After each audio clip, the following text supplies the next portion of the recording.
Broadcasting from Baltimore, Maryland, this is 5x3 Radio, where strength is for everyone. I'm your host, Emily Sokolinski, owner of 5x3 Training, a strength and conditioning gym in Baltimore, along with my co-host, Rebecca Fishburne, founder of Cornerstone Strength Maryland. Each week, Rebecca and I will discuss the ins and outs of strength training, why there is a no one-size-fits-all approach, and why strength is so important in our daily lives. Thanks for spending some time with us today. Now, on with the show. Do you not want to say hi? Hi. Hi, Sadie. Did you hear her? What'd you say? Did you get my sweatshirt? Oh, I have had your sweatshirt. It's sitting on my shelf at the gym, waiting to be worn. She means me. We were just talking about that. Emily, I said, you need to get Sadie's sweatshirt. You do. You do. Both of you. I got it from both of you. You do. Okay, so we're gonna start then, Sadie. You ready? Do you want to take your shoes off? Yeah. Hi, everybody. We are back for another episode. We hope you enjoyed the last podcast on grip training, and maybe you've made some adjustments with your own training in regards to what we talked about with grip. We are here today to talk about something that probably has a lot of parts to it, and we're not going to be able to hit everything, and we definitely won't hit everything, and we might have to do another podcast on that, maybe even another one, because there's so much to unpack when it comes to, I guess, the psychology of lifting. Would that be what we want to, use as the name of this podcast? Yeah. I don't know. I wasn't thinking. As good a name as any. Couldn't think of how do we discuss the psychology behind, I guess, lifting or training or whatever it is, because, we deal with so many different people every day who want to do this, who want to train, who want to get stronger. But there's so much to this type of training that's different from just going out for a walk or, going to the gym and, getting on the treadmill or the elliptical. Right. Yeah. So we wanted to talk a little bit about, what we've gone through ourselves as lifters, and what we go through as coaches with our clients, especially with our clients, I'd say, because there's definitely different, it affects people in different ways. When people come to the gym, they all come at least for us, they all come for the same reason, to get stronger, to move better. But then once they start training, it can go in so many different ways, right? And I think we wanted to talk today about just that in general, like what we see and what we see in people as they start to train, as they start to, yeah. I'm trying to think of how do we really approach this and get started? How you explain the topic, but basically, at the end of the last podcast, you had said something about talking about some of the psychological factors involved in training, and then we both forgot about that, and Diego reminded us. And he said, "You were going to talk about the I'm like, I was going to talk about the what?" So then we started thinking about that again. There's just so many different ways to come at this topic. It's such a broad topic. Yes. And we were sort of back and forth brainstorming a little bit about how we might approach it. And each kind of maybe getting hung up on different aspects of it. But, none of them really, huge in-depth discussions, just sort of like a bird's eye view of a lot of different topics, just sort of touch on a lot of different psychological factors that one might experience while lifting this in this manner. Right. Because it's easy to go to the gym and just, get on a piece of cardio equipment and watch the TV. And now you're at the gym. You're doing your part. You're going to the gym. They tell you to get some more exercise. You're getting your exercise. Check the box. Yeah, exactly. And I mean, one of the catchphrases associated with starting strength is, or I think so, anyway, is if it was easy, everyone would do it. Right. Right. And I think this is true. Lifting heavy weights, lifting in this manner is not easy. A lot of people don't do it. And I think about that a lot, like, because I'm working part of my time in a commercial gym setting. So just exactly what you're describing is what I see people do all the time. And it's easier. It's lots easier. There's people who show up. There's one guy who shows up and he gets on the elliptical. Everything's spaced out now so that you're 6 feet apart. And he gets on they've got all this cardio equipment in the lobby. So you can hear everything this guy talks about down in the training room. And he gets on there at like 7:30 a.m. every day on the elliptical. And he starts like complaining about football games, talking about football. And did you see this play? And did you, so like, that's his thing. He likes to talk about football. That's fun for him. Like a lot of people will go to fitness classes and they kind of dance around. But a lot of those situations are situations in which a person kind of checks out, sort of mentally, or isn't necessarily paying attention to their body. Maybe they're doing a group fitness class and they're watching what the instructor is doing. So they're kind of more caught up in mirroring or mimicking, but not necessarily.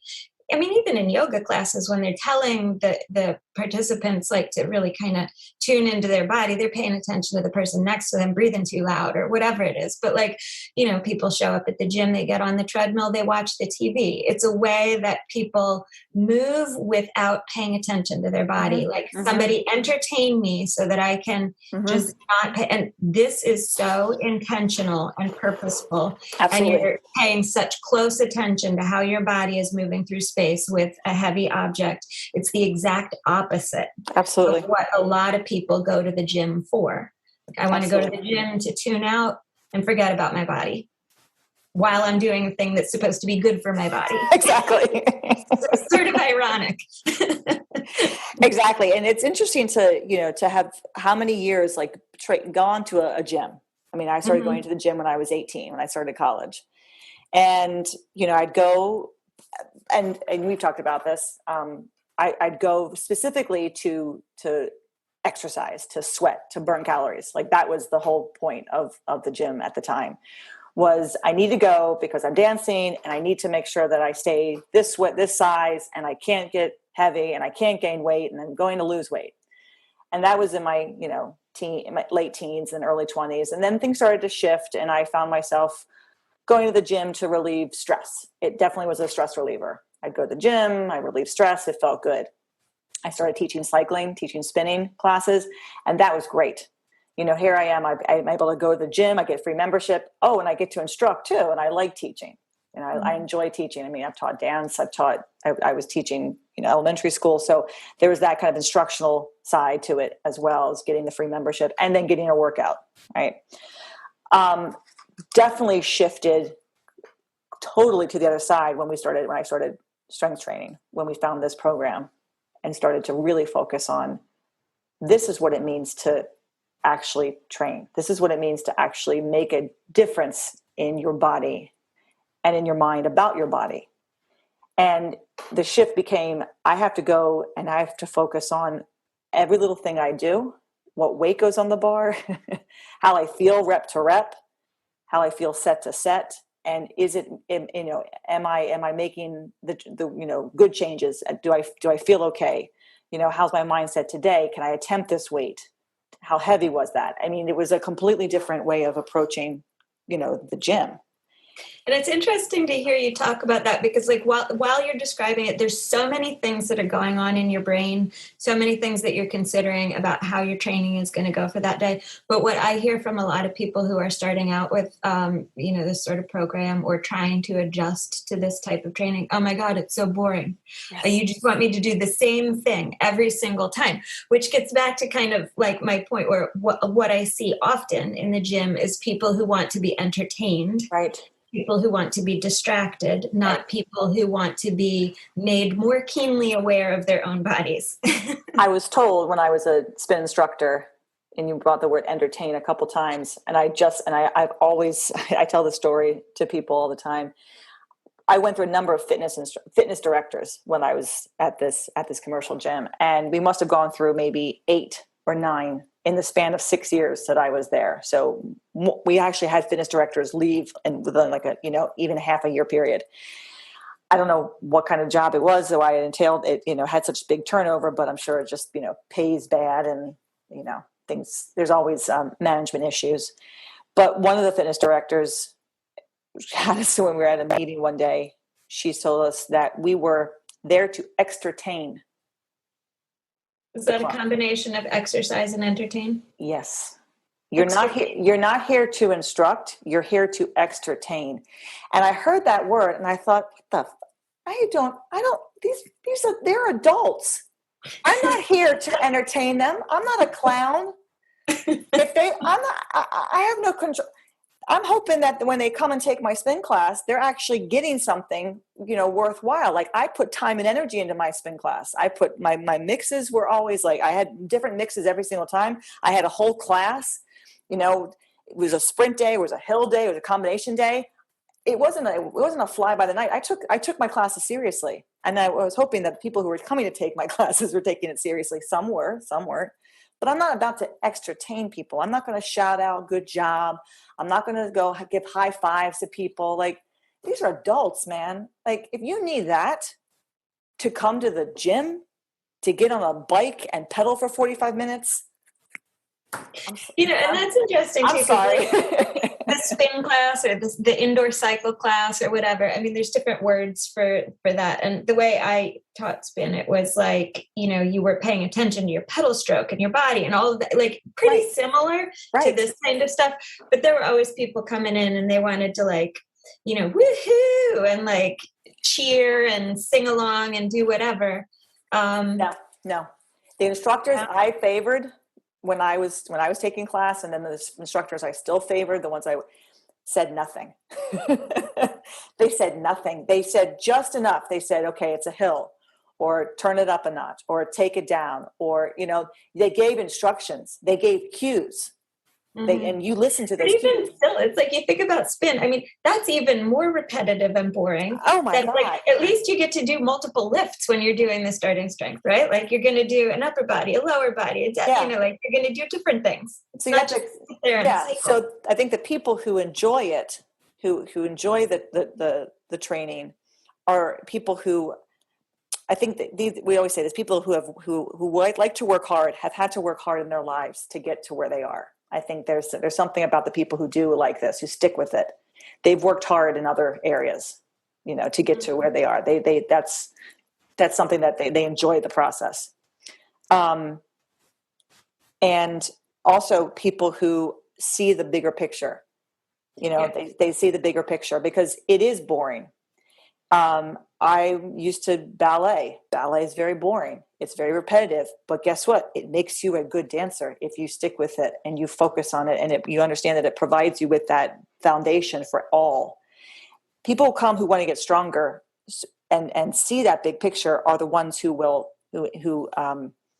see the benefit of that repetitiveness. They understand that in order to get better, they have to repeat and repeat and repeat and practice, sometimes to an extreme where they can get too far into it. And that kind of goes along with, I think, that first note that we were talking about, perfectionism. Because I kind of want to touch on that, because that's what happens. What happens when you start this, you get really into it, you're involved with it, but 5-6 months later, you're still practicing, and you will be, and you get frustrated because why don't you have it good enough now? Why aren't you where you should be? Why do I have to keep reminding you something? You should be better at it by now. You've only been doing it for 5 months. Can you give yourself a break? How do we? I mean, that's an interesting thing too. When you think about the point one, I have had clients who are perfectionists, like glass is all full or all empty or whatever. And when life starts to get difficult or overwhelming, when they aren't able to maybe do absolutely everything that's written down on the program, they can't adapt. Yeah.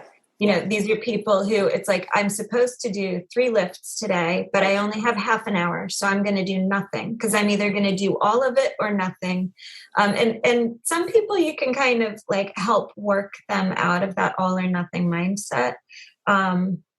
but other people really struggle with that. And it's not only just like all or nothing in terms of can I complete everything that's written down on my program. It's also like you're talking about why are you still needing to cue me not to not to let my knees glide forward at the bottom of the squat or whatever it is. Why do I have to keep getting these same cues? The other thing though, I mean, it's like, from the outside, what you're doing does look very repetitive. It's the same lift over and over. But here's where the psychological bit of it comes in. There's different stuff that goes on inside of a person's head. And sometimes it's got to do with how they're balancing their life with their work. Right. But it also has to do with what's the weight on the bar. So a person might be doing the exact same lift. It might be a squat, but now all of a sudden they've got big wheels on there and now they have to deal with a different aspect of lifting, which is, if they perceive that, big wheel on there, the 135 squat, you first get to those big plates. And for a lot of women in particular, when they get to that point, it's like, oh, we're not playing around anymore. Right. And you've got to work to stay calm. Right. You've got to work to not freak out. You got to, okay, this feels hard. This is slow, but I'm not going to panic. So there's different psychological adaptations that have to happen that coincide with the lifting, even though it looks the same from the outside. That's really got nothing to do with perfectionism right there. But I think it does. I think it goes along with that. It does, because it's usually the women, right, who were the perfectionists, right? We want to be good. Yeah, but I got like a guy online, and it was a guy, and he told me, like, I could see this, that he was a perfectionist. Like he would do a set and, so say he's benching and the bar path is, off, he's pushing it up instead of back, and he can feel it. And like, I can see it while it's happening, and he can feel it while it's happening. And I've got his video, and he'll rack it. And then I see him cussing, right? Like he's cussing, he's mad. He's like, he expects perfection from himself. So it does. It does. I think more so, definitely more so with women. I think women are by far more type A, person, have more of a type A personality than a guy. A guy can shrug it off. Like, it's not a big deal. Like I've got so many guys who they'll miss a rep, or, they'll do two and I'll tell them rack it, and they'll rack it, and they're not going to break down. And then I have some of my female clients who they'll break down. They've disappointed you. I've disappointed my coach. Well, they feel that way. I've disappointed myself. They haven't disappointed you, but they feel that way. And it's, yes, there are definitely men, because I have an older lifter who will constantly apologize, and I have to, constantly yell at him to stop apologizing. But it's that fear, that's that feeling, I think, with women and some more in particular, who are still a little bit shy about themselves or have low self-esteem. And this is hopefully bringing their, giving them more confidence. It's going to take a long time, because any mistake they make, or any time they get corrected for something, they want to fix it right away. I have one client who's like that, immediately wants to fix it. And I've had to really work hard to help her understand this is going to happen over and over and over again. Yeah. And because like for a newer lifter or somebody who's a perfectionist, you think you're going to fix it the one time. And what you don't realize is that the weight that you used to do that, now is easy for you, that used to be heavy for you. There's going to be another weight like that in your future that's going to be heavy for you now. And your form is going to start to degrade. Yeah. And there's going to be a point in the future where that heavier weight is now easier and your form doesn't degrade there. It degrades like 20 or 25 pounds heavier than that. But that process kind of keeps happening. And I think as a female coach, and you too, I can empathize with that wholeheartedly, because that was me. There are many times I cried in the gym. Oh my God, how many times did I cry in the gym? I think we talked about this once. I cried at jiu-jitsu one day where I wasn't getting something right away. And I literally had to tell myself, pull yourself together. Don't let them see you cry. I bawled my eyes out when I got into the car, because I was so mad that how come I'm not getting it now? Well, Emily, you go once a week. What do you expect? You're not, I expect perfection. Exactly. This is not your life. You have a business that you have to run. You should be doing this for fun. And I had to really stop and tell myself, I'm doing this because I enjoy it. And that's another point that we talked about. I was thinking about that finding joy.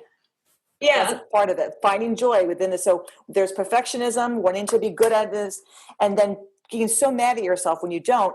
Are you enjoying this? Are you enjoying the process? Is this something that you maybe don't want to do because it upsets you too much because you need to be perfect? I think it's going to happen in anything. If that person's that way they're going to be that way with anything that they try. It's always going to be, I have to be perfect. So learning to accept yourself and understand that there is no perfectionism. I don't think that exists. We can that work. It's not helpful or it doesn't serve you. Right. So is it necessary you mentioned something about finding joy with the training. So I think that's another part of it too. Yeah, well, you were talking before too about like people who are able to keep their eye on the bigger picture, right? Because I think like finding joy in what you're doing sometimes can be finding joy in the moment, right? Like, hey, this was a really fun workout, or I just got a PR, or I had a great training session. Everything felt light today and I didn't expect it to. Or maybe you're finding joy in the moment in that training session because your friends are there and you've got somebody to hang out with and talk to in between your work sets or something like that. But sometimes the actual training session can suck and you can hate it, but you find joy knowing what the bigger picture is. So you can find joy in the in the goal, right? Even if the particular day has a less than joyful. I like that. I like that so much. I think that because that is so true. And I feel that way myself. And I definitely see that with people when they're with people when the gym's busy and there's a lot of energy going on, everyone's having a good day. Everyone seems to be having, whatever's going on, it doesn't matter because there's this energy. And sometimes even when it's quiet, there's still a nice energy because people are focused. They're focused on what they're doing. That they can have time. They have time to kind of like really just pay attention to themselves because there isn't a lot going on. So it kind of can be both ways. And I know even when things aren't working for me, I try to find something within that session to be like, well, that's okay. Even though I strained my ab doing the ab wheel rollout, which I did, by the way, I strained my ab. Like Emily serves you right. 2 weeks ago. And then the other day I was trying to train and every time I went to lie down the bench or press, it felt like someone was taking my ab and just like pulling it and then stabbing me with like a knife. And I was laughing at myself like, well, did you learn not to do the ab wheel? I learned not to do the ab wheel. So like after you haven't done it for years and years and years and then you go full out and I had to laugh because I was describing myself getting set up for the different lifts. Craig was laughing at me because everything, I'm like, if people don't think they use their abs when they lift, they're sorely mistaken because everything I did required my abs to be on. And they were like, ow, dumbbell rows. And I was doing tricep overhead work with the cable machine. And I was like crying, trying to pull the thing up. So was it a good session? Yeah. Overall, it was a good session. Did I have to drop my weight for the bench because I couldn't hold the bar because my ab was screaming at me? Sure. But that's okay. Like I got my work done, I got in there, I knew it was going to be okay, but I still enjoyed myself. And I kind of found the joy in the fact that I was still there dealing with this ab and then laughing and thinking about all the people who want to do abs. And all I just always tell them is just put a bar over your head. Just pick a bar up, just squat, because your abs are working all the time. And not to do the ab wheel roll out. So finding joy in your training can be difficult if you're a perfectionist. You have to kind of handle yourself with that, like control the perfectionism in order to sometimes say stop and see the like you said, bigger picture of like, why am I doing this? Do I like what I'm doing? Is this bringing me something that it's missing in my life? And that can be hard. And sometimes though, I think like I've worked with people too, where they're committed to the big picture, right? Mm-hmm. They want to be stronger. They know that that's an important part of being healthier. But they don't actually enjoy anything at all about the barbell. And so and sometimes I fall in this category. Sometimes I'll have days like this, but I have definitely worked with some older clients who, are lifting in the way that Sully talks about, like they're athletes of aging. This is their medicine. Mm-hmm. What's the dose of medicine that I'm supposed to take today? It tastes terrible while I'm taking it. Right. And I don't enjoy this at all. But, so that's a sort of situation where you try. I always try and have some part of the workout or the training session that is enjoyable to them, even if there's like a heavy top set that they hate and they're cursing me about. Right. Or, something along those lines. But, the next day, when they're stronger or better able to do their life or keep up with their grandkids or whatever, like they appreciate it. Yeah. Even if they don't actually like the training in the moment. I think I have just one client who's like overset. No, Manny and Esther love it too. So I have a couple clients who love it, right? That's all they want to do. They love it, but it makes them crazy, especially, I talked about my own client, Manny. Makes him crazy because he's such a perfectionist. See, there's a gentleman. Yeah, it's not all women, I know. But he loves it. Doesn't matter anymore. He's getting better about not being in his head.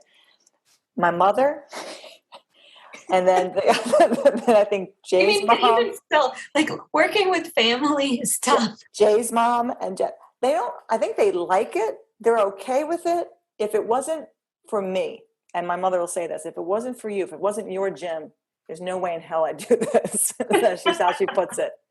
I wouldn't do it if it wasn't for you. So I'm like, okay, well, that's kind of, I'm glad that you're doing it then. I'm glad that I'm the one who's pushing you, because I'd want it for her if it, for whatever reason I wasn't doing it. But I have another client who is not related to me.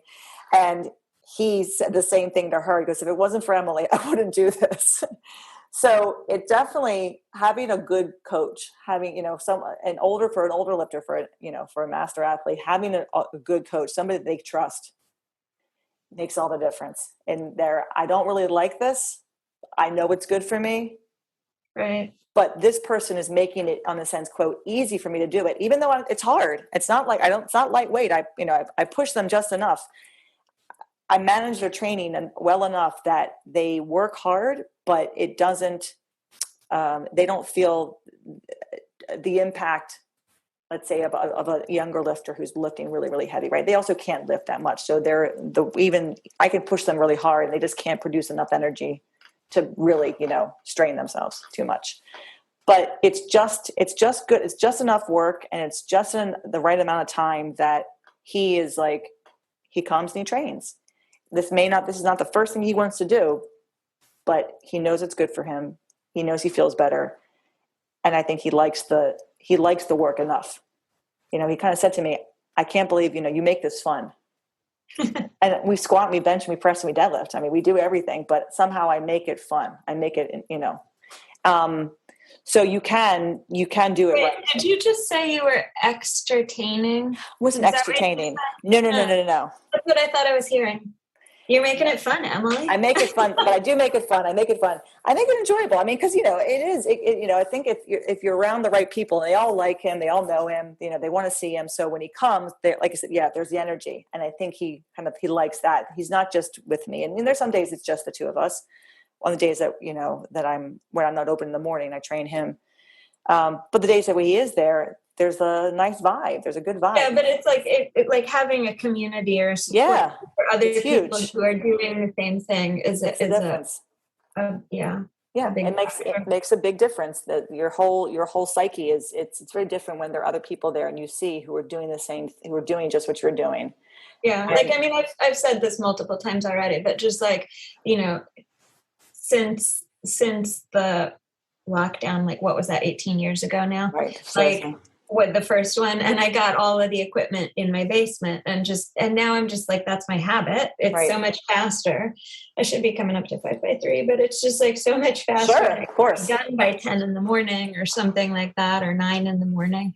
But it's so much harder to get psyched up to do heavy. Well, for me, it's always heavy squat. I have a hard time getting psyched up for, but to do that myself in my basement is a lot harder than just like you're with other people and it's like we're all doing the same thing and let's just get it done. Yep.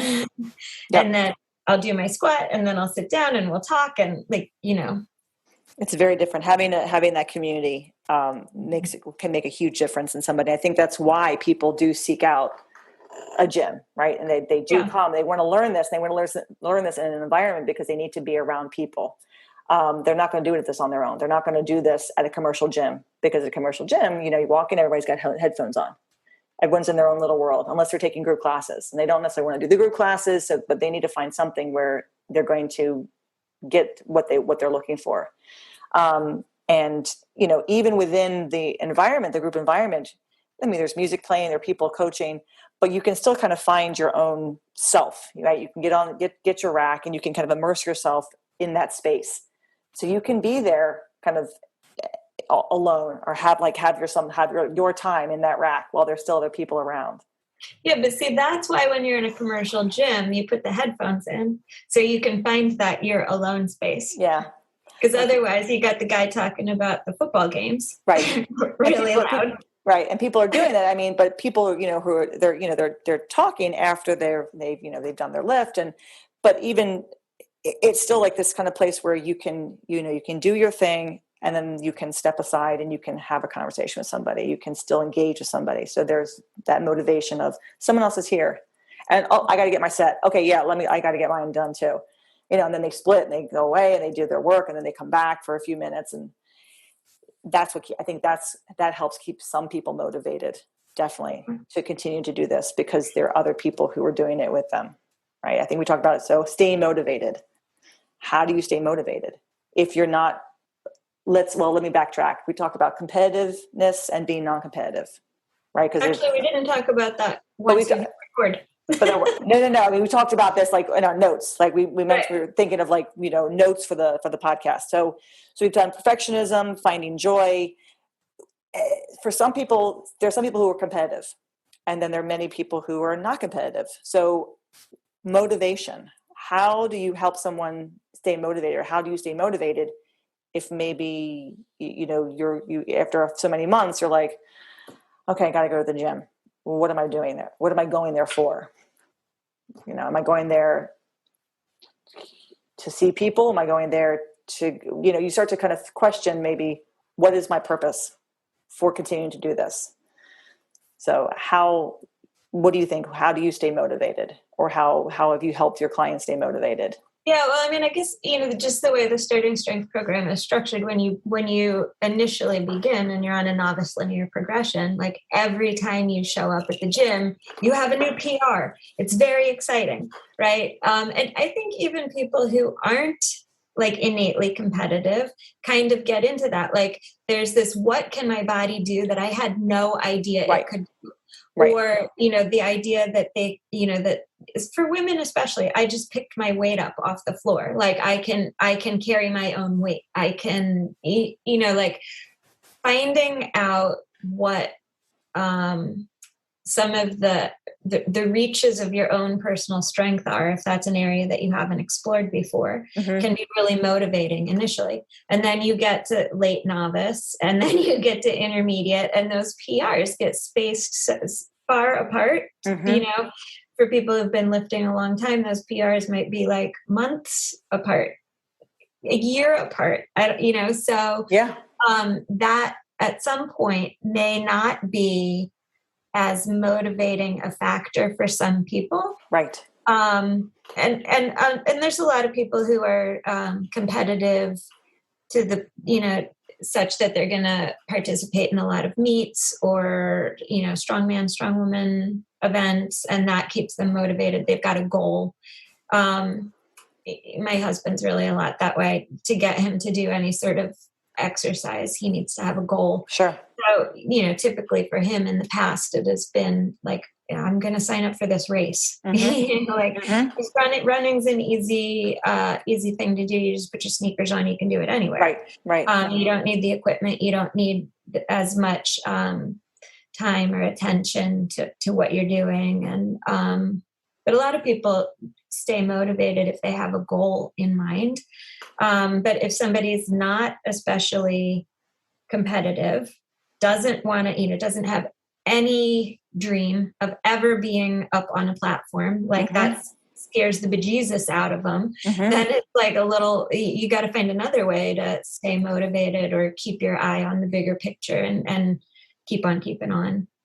Yeah, that's really hard. I mean, that's tricky. That's how, I mean, I have clients who've been with me for 5, 6, 7 years.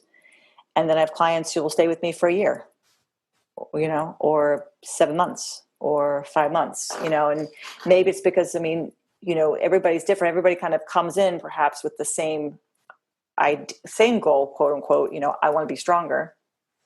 And then it's always like after month 3, okay, who's going to continue with this? Who really wants to make themselves stronger? Who can see the bigger picture? That's not that, sure, you're going to build strength and you're going to keep building strength, but those PRs are going to come a little slower now.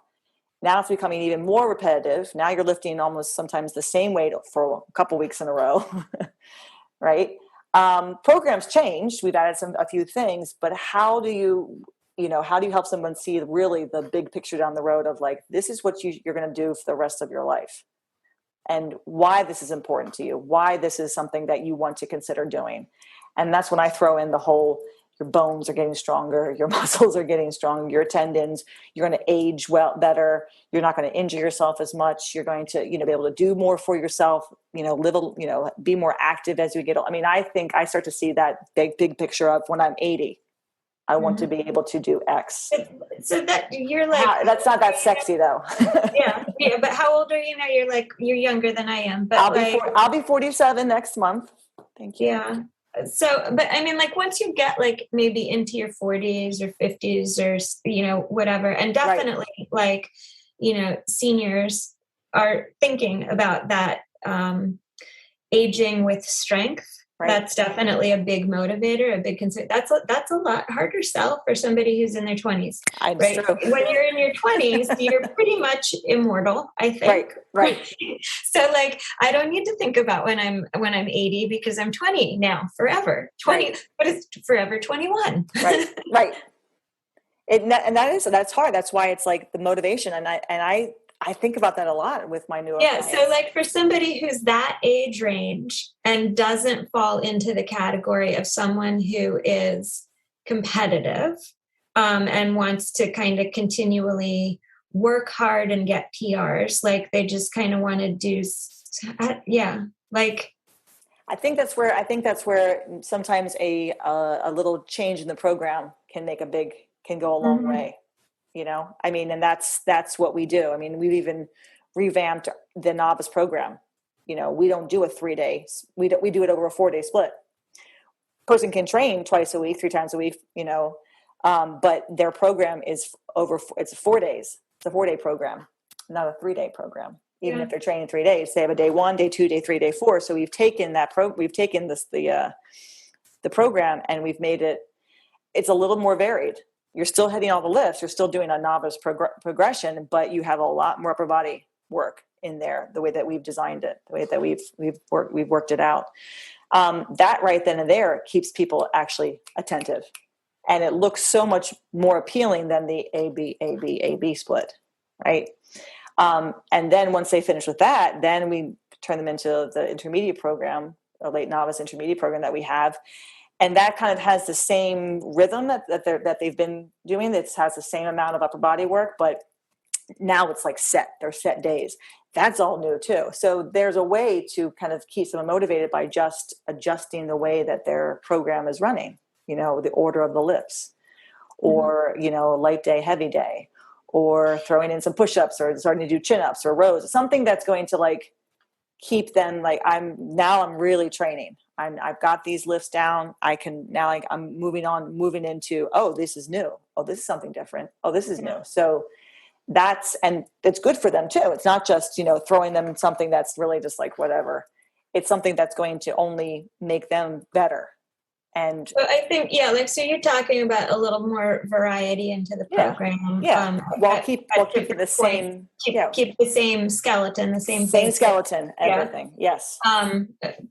Put a different outfit on it, or whatever. But I think also another thing that can help with that sort of age range in particular, but anyone really, is encouraging other physical activities and interests so that they can see the benefit, experience the benefit of being stronger. So if somebody is a mountain biker or they do BJJ or whatever, they go and they maybe have, seasons where they're more involved in their other activity and really reap the benefit of the strength training and the strength that they've built. And then, not stop entirely, but like shift their focus at various times of year to kind of keep the strength training a little bit less repetitive and to actually see the reward of it. Yep.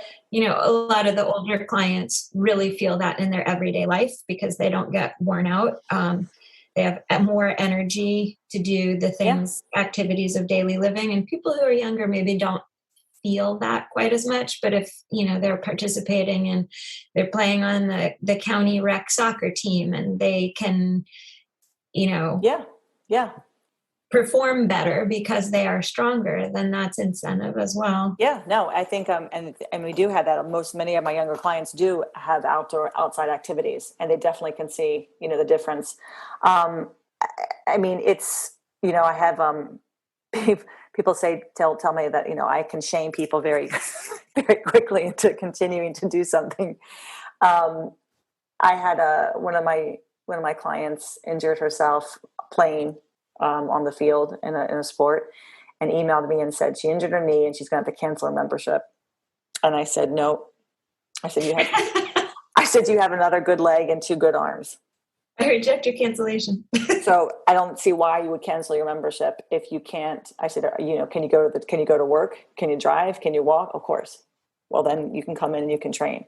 And she did. Like she heard that. I said, I'll create a program for you. That gets back to the all or nothing, like the perfectionism. Yeah, I have do it the way it was written out originally, and people just helped her see it a different way. Yeah, and people learn that. And she spent 2 months then benching and pressing, seated, benching, leg up on the bench. I mean, she basically did my post-surgery program, pre-surgery for her.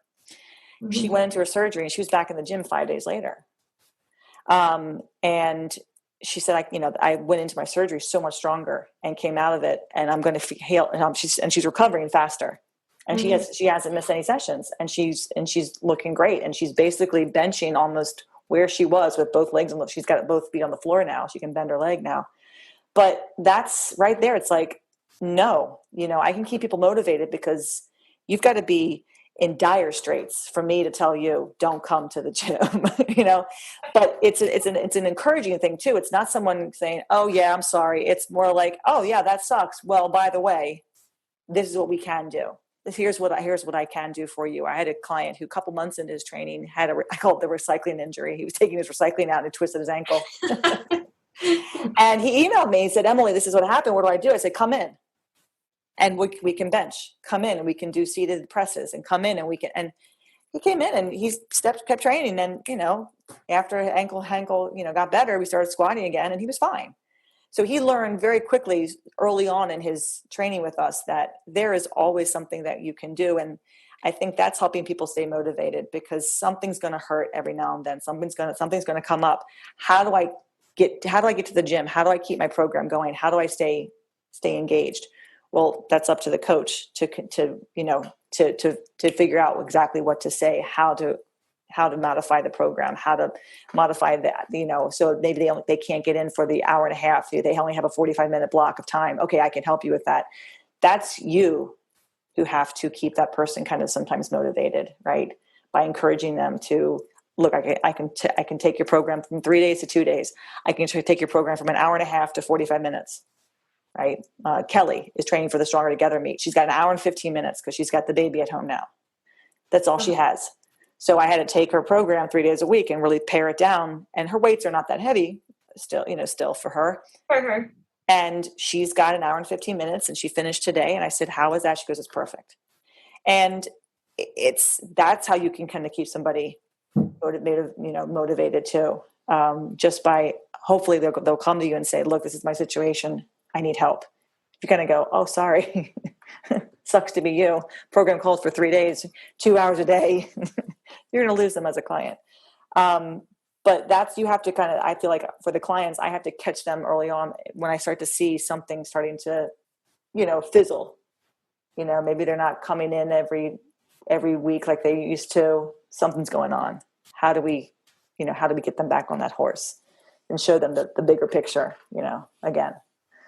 Yeah, that can be tricky.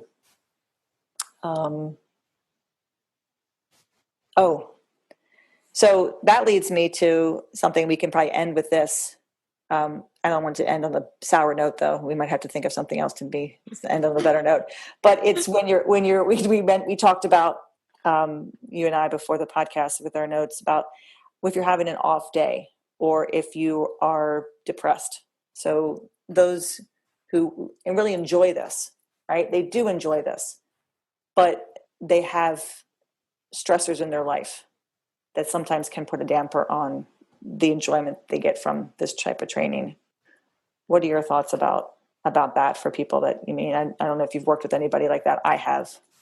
Yeah. I mean, well, I guess so whatever, I don't know why I didn't think about this before, but like we did sort of do a whole episode on training with stress is yeah, we did. individual or deep and profound, but we didn't specifically talk about depression in regards to that.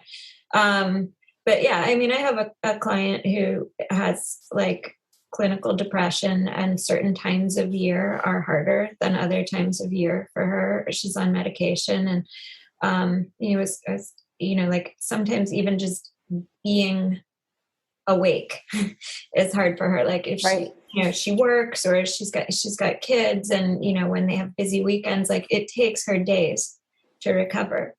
And so she gets up, gets the kids off to school, and then goes a lot of times right back to sleep until they come home again, and she has to be awake again. Yeah. So finding time during that chunk when she doesn't have responsibilities for kids or job or whatever, and finding the energy and the willpower to come in. Like last week, she was saying to me, she came in the afternoon, right? She knew she was going to need to go back to sleep after the kids had gotten off to school. She said to me, "You have no idea how many times I picked up the phone to call you to cancel today." Yeah. But I didn't. Yeah. And I'm here. So, and that's a lot of times for people, getting there is hard. Getting to the gym is hard. And that's where, if you have a coach, if you have a community, if you have somebody that you're working with where you do the hard work of getting there, and then you're just following the directions or doing what somebody else is laying out for you, it's a little bit easier than trying to get yourself there and then get yourself to do exactly and that you've written out for yourself, or the program that you've, the template that you've downloaded. If there's somebody else there that's sort of encouraging or guiding or structuring the workout, that can help. Yeah, I know that there've been a few articles that have been written by people training with depression and how it's helped them. That training has actually helped them because it has given them something to look forward to, that there is, but as you said, sometimes what happens if the person is having such a bad day where they can't get out of bed, they can't leave the house to go and do something that they know is going to make them feel better? That's hard. And that's when you just say, you take that day. That's not your day. Your day is to take care of yourself. You need that self-care. It's okay. You'll come in the next time, and the person usually does. But being okay with yourself, if you suffer from depression, being okay with saying to yourself, I can't make it in today, and that's okay.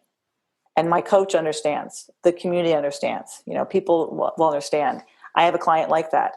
And she's doing much, much better, but sometimes there are bad days. Sometimes there's a bad week.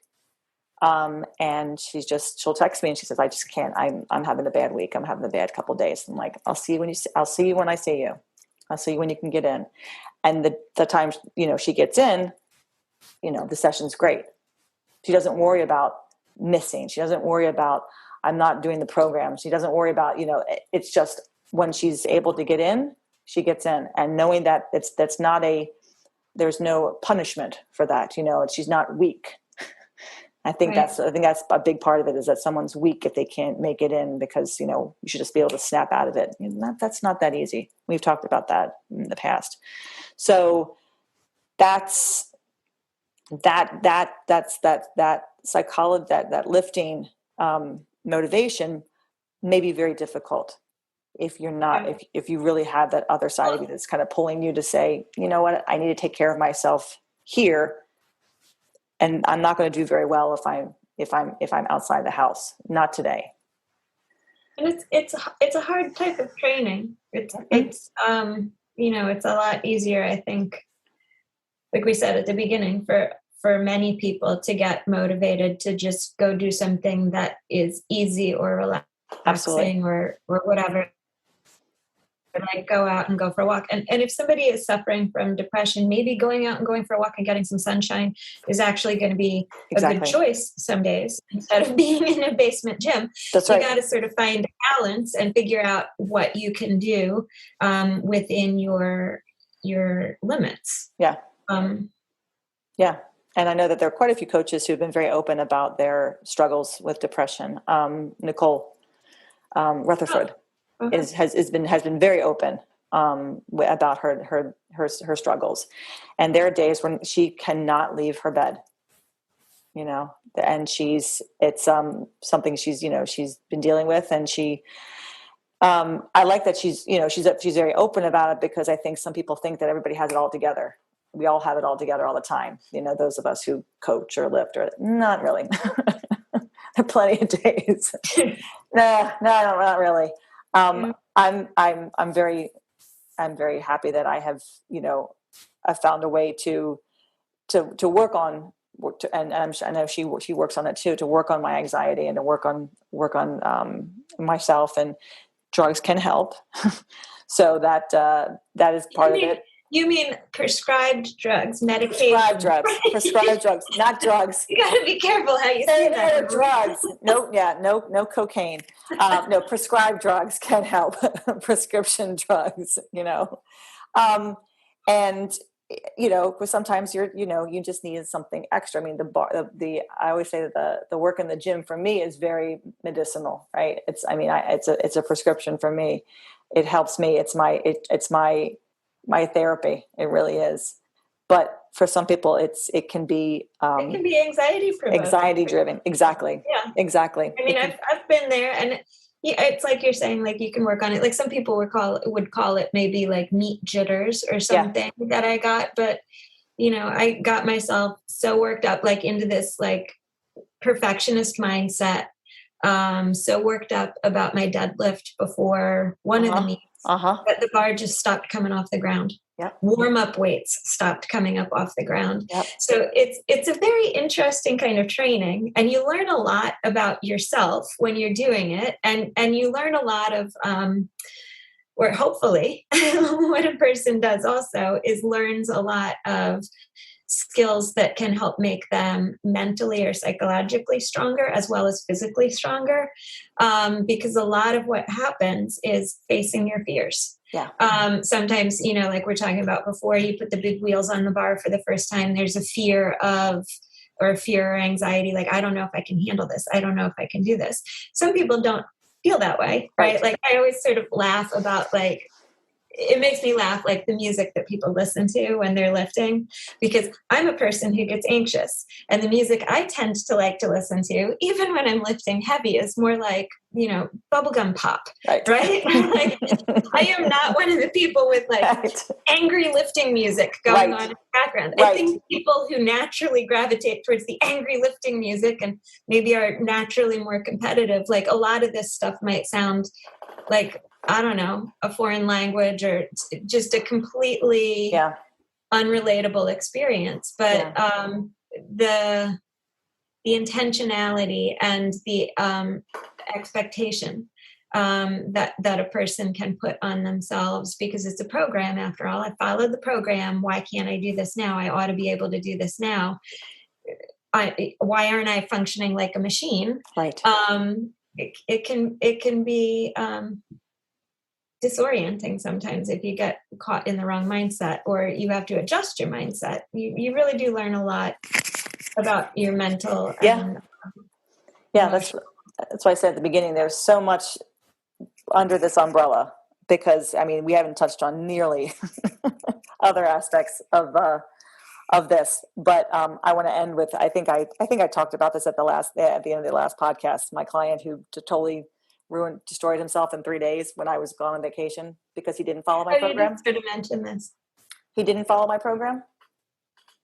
Yeah, if you don't follow your coach's program, what's the point of having a coach and paying that person to coach you if you think that the coach doesn't know what I'm talking about? So I think I'm going to just, push myself to the brink of, destroying myself, because I have a meet coming up in December. So I better go heavy this week, because I'm not going to be ready for the December meet, instead of following the program as it was written.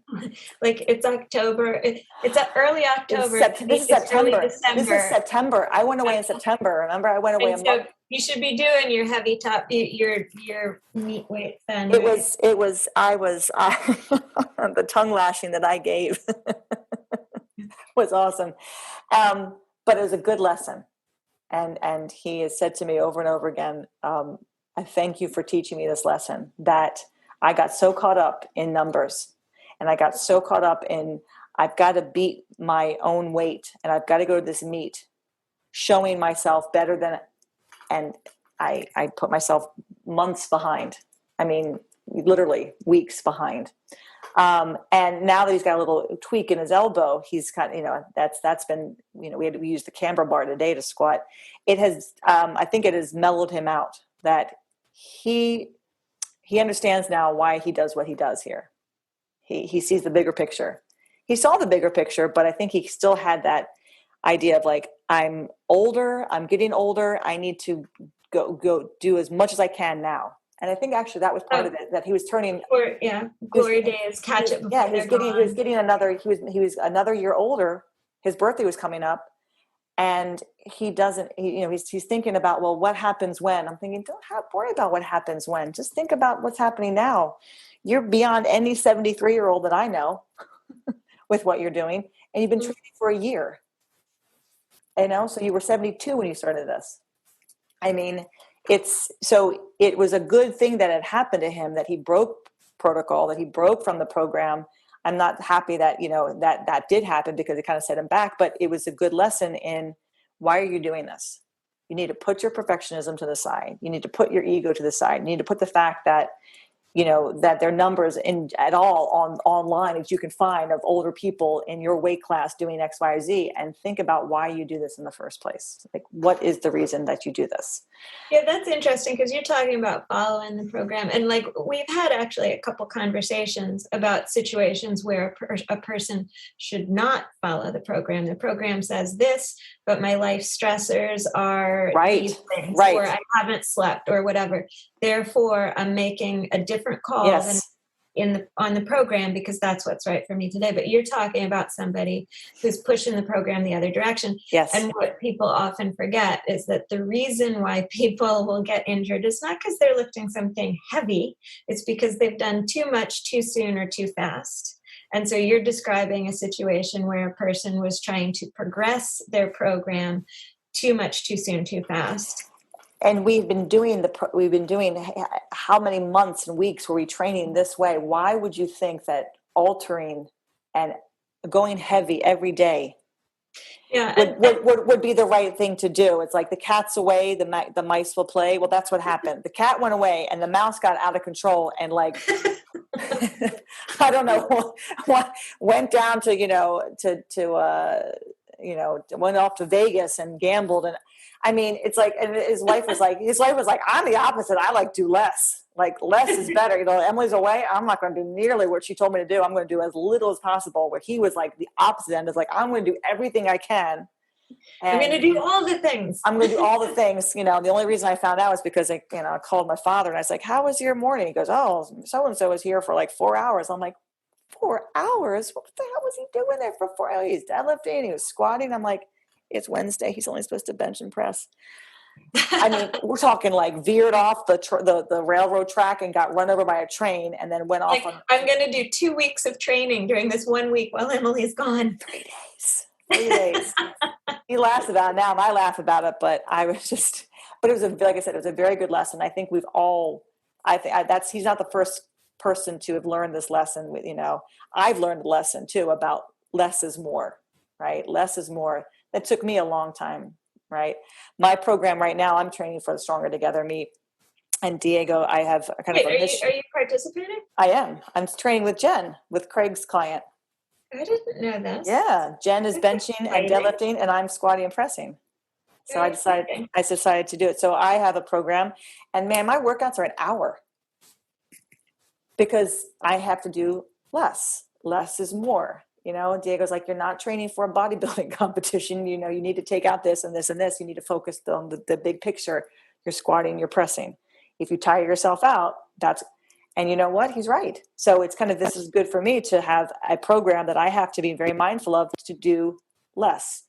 And I'm reaping the benefits. I can see it, I'm right. I see it. So there's a reason for why, we set programs up and why it's a good thing to listen to your coach. So I think maybe we can just end on that note. And I know that we'll probably think of 1,000 other things that we want to talk about in the next pod, in the next one. Maybe we skip and we come back to this, this topic again, because there may be, listener comments about their thoughts about their own lifting, and this is what goes on in their head and why they do what they do. And actually, we would love to hear from anybody who has thought about this and what their lifting means to them. And are they a competitive lifter? Are they non-competitive? What helps them stay motivated? What helps you stay motivated with your lifting? Why do you do this? Yeah, what's your big picture? Yeah. What's your big picture? Why is it important to you? We'd love to hear from you, because we'd like to possibly address, other questions in the future. So we'll end there for today. Again, we'd love to hear from you. You can always contact me at Emily@5by3.com, or of course, Rebecca at Cornerstone Strength Maryland, either .com or gmail.com. So contact either of us. Send us your thoughts about the podcast, or your comments and about your own lifting and what keeps you going strong in the gym. And we'll be back in a couple weeks with, I don't know what topic, because I think we need to make a list again. Yeah. Of topics. Oh no, I want to talk to Kelly and get her back on the podcast. Speaking of Kelly, who's training for the meet, because she's training for her first meet after the baby. She had Teddy in May.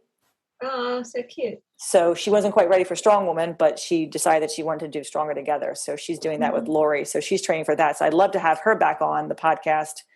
And Juliana has not been training just yet. She's not quite at 6 weeks, I think. She just had her baby in September. But Kelly's been training, so I'd like to hear her thoughts about, training since the baby's been born and how that's going, and her insight as to how she's felt kind of getting back under the bar, especially after having the C-section. So that's been, she's had to deal with that. So I'd like to have her back on. So maybe we can have her on for the next podcast and do an interview. Yeah, all right, everybody. Thank you very much. For those of you who are in the Baltimore area who listen to our podcast, who are thinking of maybe competing in our meet, Stronger Together, you can register now. The meet is Sunday, December 5th.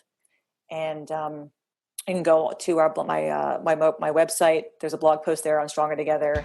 Click on the link to register, and hopefully we'll get enough. We'll get our max number of lifters. Right now, I think we're about at 12 teams so far. Oh, so, but I think we'll have fun. It's a nice group of people so far. So, and that's it. We'll catch you in a couple weeks. Thank you, Rebecca. Yeah, take care. Thank you, everybody, and we'll talk to you in a little bit. Thanks, everyone. Bye. Thanks for listening to 5x3 Radio with Emily and Rebecca. If you like our show and want to know more about 5x3 training, please visit us at www.5, that's F-I-V-E, the letter X, the number 3.com. You can also find us on Facebook and Instagram. To learn more about Rebecca, please visit her website, cornerstonestrengthmaryland.com. Thanks for listening, and have a great week.